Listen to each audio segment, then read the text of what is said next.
Atas nama Bapa, Putra, dan Roh Kudus. Amin. Shalom saudara-saudari yang terkasih dalam Yesus Kristus. Kita bertemu kembali di dalam renungan pembacaan firman Tuhan pada hari ini 31 bulan Oktober bersamaan dengan hari Kamis.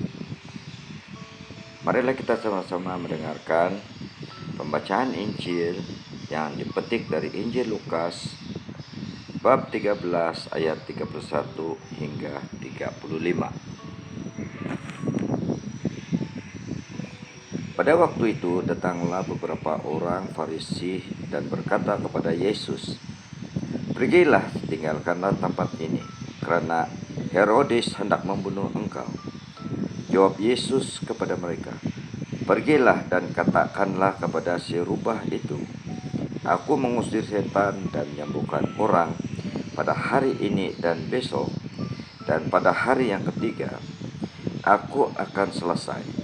Tetapi hari ini, besok, dan lusa aku harus meneruskan perjalananku, sebab tidak mungkin seorang nabi dibunuh di luar kawasan Yerusalem. Yerusalem yang membunuh nabi-nabi dan melempari dengan batu orang-orang yang diutus kepadanya. Berkali-kali aku ingin mengumpulkan anak-anakmu, sama seperti induk ayam mengumpulkan anak-anaknya di bawah sayapnya, tetapi kamu tidak mau.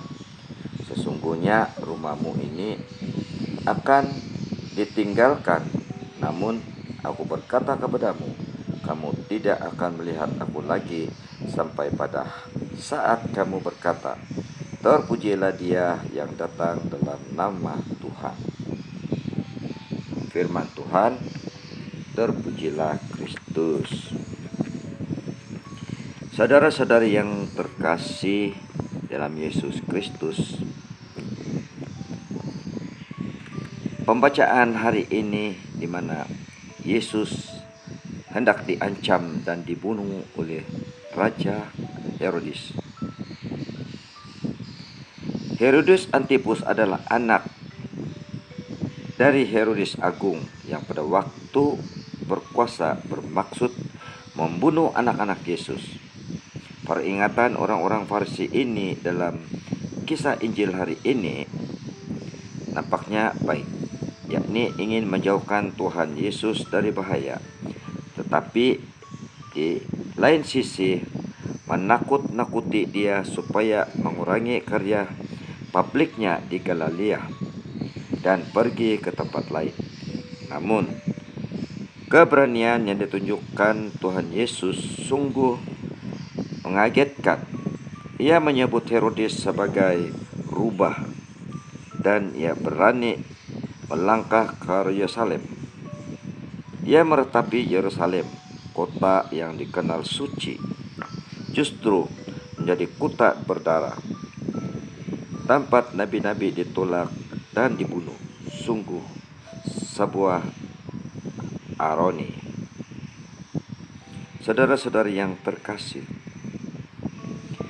setiap tugas perutusan yang kita terima, baik sebagai imam, religius maupun umat, tidak selamanya berjalan mulus. Kadang-kadang medan tugas sangat menantang dan membahayakan keselamatan hidup kita karena harus melintasi sungai dan hutan. Kadang-kadang juga harus mengalami kesendirian dan kesepian. Kadang-kadang tugas itu berat bagi kita untuk dituntut tanggung jawab yang lebih. Kadang-kadang pula tugas itu mendapat penolakan dan perlawanan dari orang-orang yang seharusnya menerima kita dengan sukacita, karena kehadiran kita di tengah-tengah mereka membawa kebaikan. Saudara-saudara yang terkasih, keberanian Tuhan Yesus patutlah kita contohi. Ketika kita mundur karena medan sulit atau tugas yang berat, tugas itu akan diampu mungkin oleh orang-orang yang kurang kompeten. dan akan merugikan banyak orang. Tugas dan medan yang berat menjadi kesempatan bagi kita untuk menguji mental dan menguatkan iman kita akan penyelenggaraan dan perlindungan Allah. Setiap tanggung jawab selalu ada risiko. Kita percaya sebagai murid-murid Tuhan, kita mampu menerima risiko dari tugas yang diberikan kepada kita. Amin. Atas nama Bapa, Putra, dan Roh Kudus. Amin.